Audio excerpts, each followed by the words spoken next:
Hello again! My name is Axel Doodles, and I'm back with another set of puzzles and traps for your TTRPG.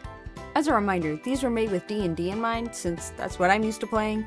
You can change them however you want though, and use them in your own games. And now, the moment you've all been waiting for, here we go. Full disclosure, if your players come up with a clever way around your puzzle or trap, go ahead and reward them for their creativity. Give them something for thinking out of the box and trying a unique solution. First up is a puzzle I call the Musical Fountain. It is another music-based one. I feel like unless you're a bard, playing an instrument is often ignored. This puzzle allows those other classes to try something on their own, with or without a bard in the party. The players come across a fountain. Describe it as elaborate as you're wanting.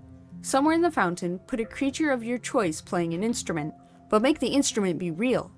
Then have musical notes written around the fountain. A player must play those notes on the instrument, and when they do, they get their reward. I had a kobold playing a flute since one of my players knew how to play it.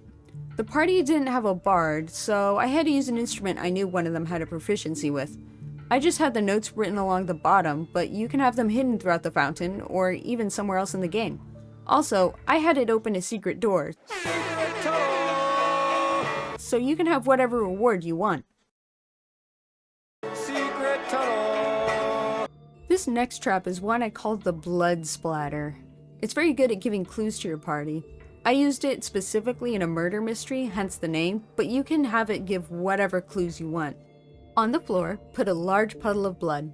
It can be dried or fresh, whichever you choose. If a player goes to touch it while investigating, make them have a vision of some sort, but it comes at a cost. Make them roll a wisdom saving throw and have them take psychic damage if they don't make the DC. It works more like a trap from the Saw movies, where someone gains something for taking a little bit of pain. I want to play a game. And when I say a little bit, I mean it. Ow. Paper cut. This trap shouldn't be a punishment for your players necessarily. After all, you don't want them too hurt from doing a bit of detective work. Just show them that this mystery will take a bit of blood, sweat, and tears to solve. When I ran this puzzle in my game, my ranger was the one to investigate it. I made him have a vision of the big bad's love interest getting murdered. This not only gave them the answer to the mystery of what happened to her, but it also gave the big bad a motive. The final puzzle for this video is a bit of a long one, but my players had a lot of fun with it. It's called the Alphabet Runes. It can build a lot of tension if done correctly.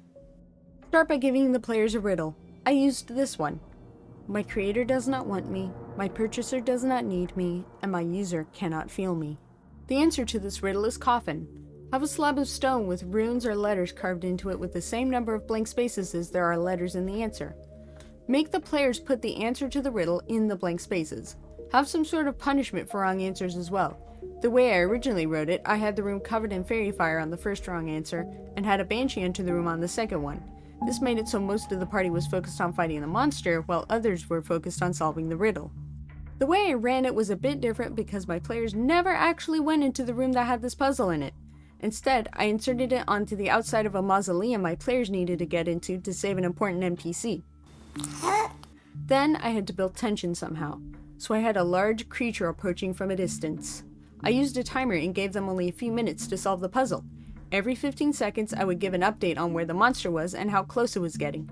Normally I don't like using timers in my games, but in this case it was very effective at putting them on edge. It showed there were actual stakes in the puzzle. At the end of the timer, they were going to fight a monster. Luckily for my players, they solved it just before this happened. Also, I really like building props for my players, like a lot. It really pulls them in and gives them something tangible to work with. I mostly do it with notes, that way they can simply read it instead of me repeating it multiple times. For this puzzle, I used some cardboard, painted it to look like stone, and glued those little glass flat marbles to it with randomly painted runes. I gave them a piece of paper with a translation of the runes to the alphabet. They had to pick the right runes from a bowl of flat marbles and put them on the cardboard in order to open the door. They had a really good time trying different answers to the puzzle and finding the right runes. Well, that's going to be it for this one. There's 3 puzzles or traps for your D&D sessions. As always, make them your own and let me know how they go in the comments down below. And while you're down there, make sure you like and subscribe as well. See you later! So long, kids. See you next time.